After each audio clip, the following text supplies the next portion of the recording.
Spider-Man, Spider-Man, does whatever a spider can. Spins a web any size, catches thieves just like flies. Look out, here comes the Spider-Man.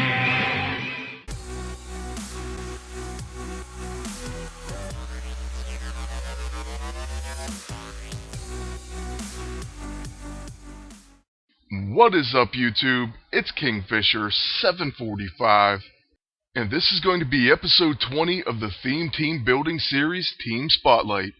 Today's theme is Insect Opportunists, and it's going to feature Black Costume Spider-Man and Wasp. Now, this particular theme team happens to work together quite well because of character-specific ISO 8. For Spidey, we have his Tangled Empowered ISO 8. This grants Entangling and Loaded Sling. Entangling says that Webbed has a chance to cause staggered, distraction, off balance, or dizzy. And then Loaded Sling says Web Slingshot exploits Opportunist.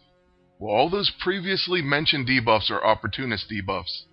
What this means is Web Slingshot can do a ton of damage, just like you saw at the beginning of the video. Since it's going to be my agent's turn, we'll go ahead and take a look at his setup next. First, I'm using the Empowered Scrapper Armor, and if you want a recommended E-ISO for it, you could probably use Relentless. At times, that's kind of what I wish I would have used. You could also go with Close or Aggressive, or something that benefits your weapon setup, whatever that may be. For my agent, I went with the Ex-Oblivion, which does have Opportunist, then the No Mercy, which exploits Opportunity, followed by the Hand of Apocalypse just because it's an amazing weapon that can put off balance on the enemy, and lastly the Synthetic Cube. Now let me explain Wasp, and I probably should have started with her, but I was really excited to use my favorite character, Spider-Man. But with her we get to have two Empowered ISO 8. So first I'm using Blurred, which gives her Reflections, starts combat with Mirror Image. Next I'm using her character-specific ISO 8. The Irritating Empowered ISO 8 grants Swarming. This gives her a 100% chance to counterattack anyone with an Opportunist debuff. So you can just imagine how often she'll counterattack with this team. Another great benefit of using these two is the fact that they do dodge quite a bit.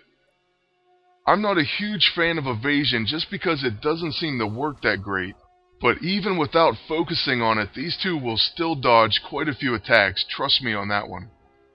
Oh, and since Nico happens to be on the enemy team, I should note that the Hand of Apocalypse has Brutal Strike. Its damage cannot be prevented by resurrection effects. This means we'll be able to take her health down and then my agent can finish her off. We won't have to wait for that pesky Back from the Brink to resolve. Spider-Man's quick action Spider Sense gives him an extra turn when attacked, so he's going to get 2 turns in a row. First we'll use his level 1 to place Webbed on Nico, and it's also going to set up his level 6. Now we should be able to do quite a bit of damage by using our Web Slingshot. With the right setup, this move can do a ton of damage, but unfortunately, they did have Pestilence. The Horseman of Pestilence can certainly be annoying, but this team is capable of beating him. I faced him on several occasions and we were able to win, although it does sometimes make for long battles. Now normally in this one we would have to wait for Nico's turn, she would gain full health, take an extra turn and all that stuff, but instead we just hit her with the Hand of Apocalypse and that's it. It will also help out with enemy agents, Deadpool, Sabretooth, anyone like that.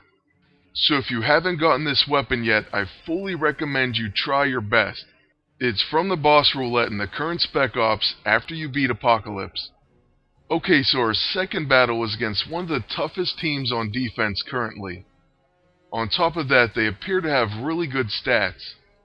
Their Quicksilver of course acted first, and he is a scrapper. So that's both bad and good for us, because of Wasp being an infiltrator, but Spidey is a bruiser. I pretty much always start with Skirmish Scramble, and sometimes I even overuse it. It's just a fantastic ability that hits all the opponents, it's stealthy, and it's going to place off balance on them. Now their Havoc did just exhaust us, so that's going to be kind of a problem. We're going to have to skip our quick actions, but at least we do get 2 counterattacks from Wasp.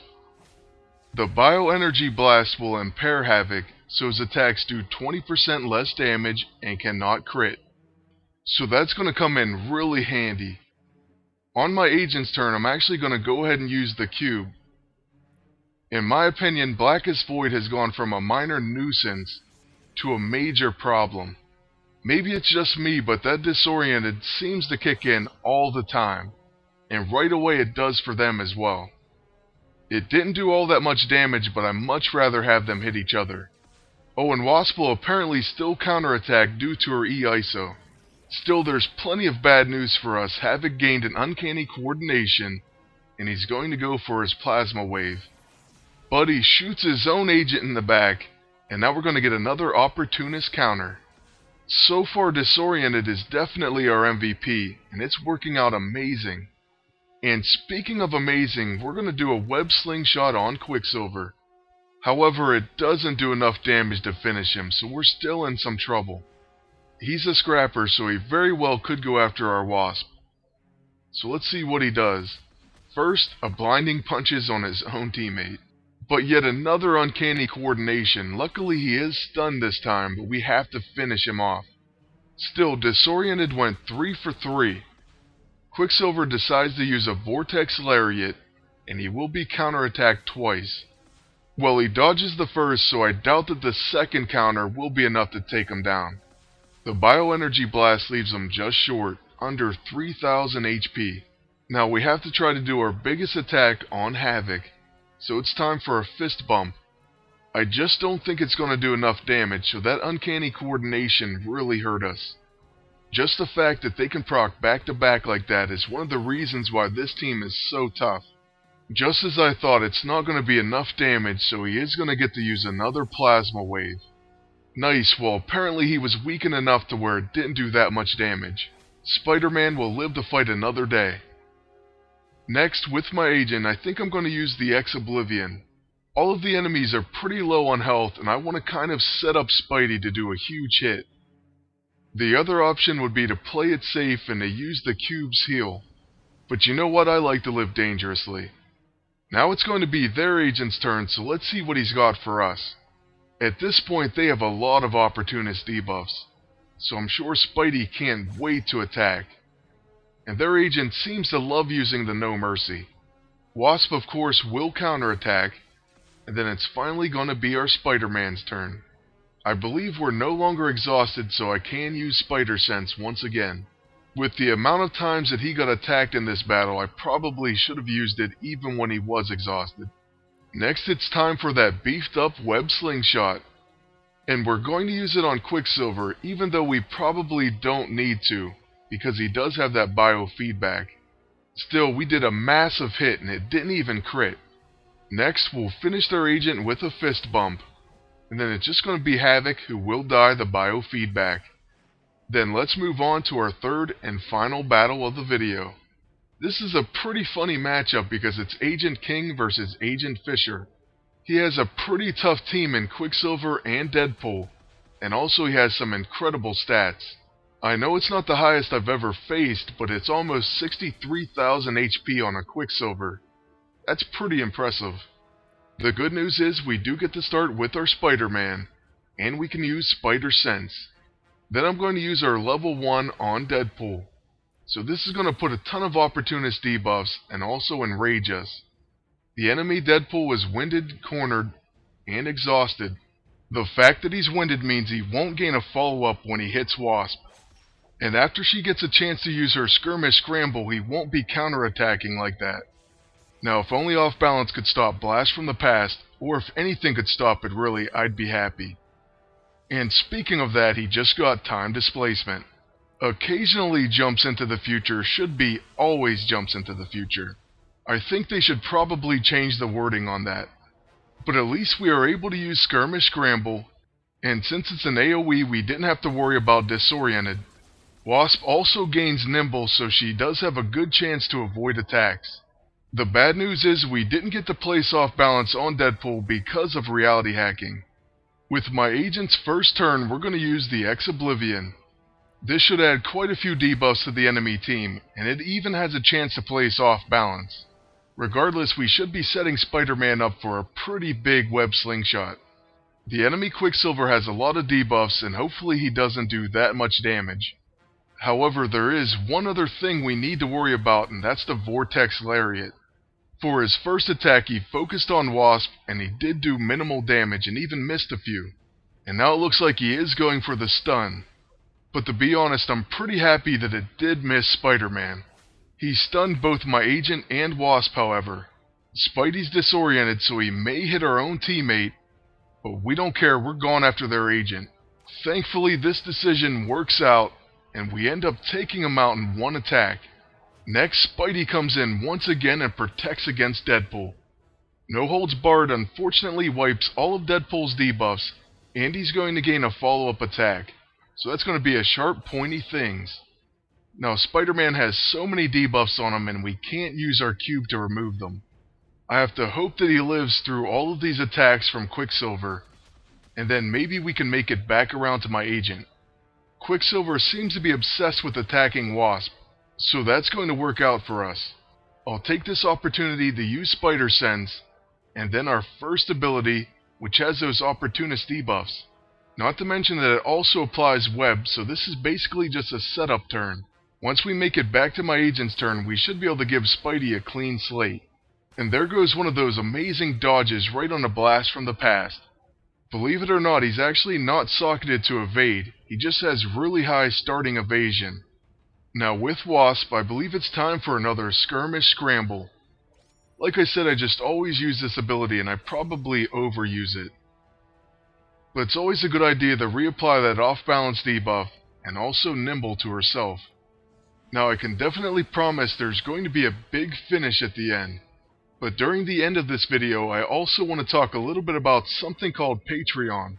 Patreon is a website where you can tip a small amount of money to content creators. It's a completely voluntary thing, there's absolutely no obligation whatsoever. So there's absolutely no need to worry, all videos on YouTube will remain completely free, and I'll continue to upload them. However, if you don't mind taking a look, I will place a link in the description below. There you'll get a much better sense of what Patreon is and why I'm trying it out. Also, for those of you who do decide to pledge, there will be exclusive benefits for patrons, and you can check those out as well. Everything is listed and explained in the link below. Then lastly, another update that I do want to talk about is the fact that Season 2 Chapter 4 will be coming out very soon. As soon as it does, I'll be posting a ton of videos on how to beat all the heroic battles, and the unlocking of the new costume. And let me just say that Captain Marvel Alternate is going to make a world of difference. It single-handedly may make a ton of free gear viable. And as soon as I can unlock it, I will, and I'll be testing it out and bringing it to you in Poor Man's PvP, and pretty much any type of videos I can. I really do think it has tremendous potential. So we'll just have to see as soon as that chapter's released. Now if that chapter isn't released tomorrow, I will be doing an All Hail the King episode instead. So either way, make sure you stay tuned for that one because it's going to cover more PvP defensive teams. Havoc and Quicksilver certainly aren't the only PvP team, and people are starting to prepare for them. So make sure you tune in and find out some very other successful PvP defensive teams. Now that's basically it for the updates, and it's just in time for our big finish. Here goes our first web slingshot against Deadpool. It does nearly 140,000 damage. But of course Deadpool does manage to stay alive this time. Our agent does have the Hand of Apocalypse, but instead we do risk it by using Close the Gap, and we get Forced Refresh. This is one of the few cases where I'm actually not mad that that happened. Now for our second web slingshot, and hopefully it does close to the same amount of damage that it did the first time. The bleed effects are also going to finish Spidey, but he does do almost 100k, and that's an epic overkill. So that's going to be it for this episode, and I really hope you enjoyed it. I want to thank you all for watching, and for the continued support. I really do appreciate it, and I hope it continues well into the future. Thank you all once again from the bottom of my heart, and until next time, good luck, and take care.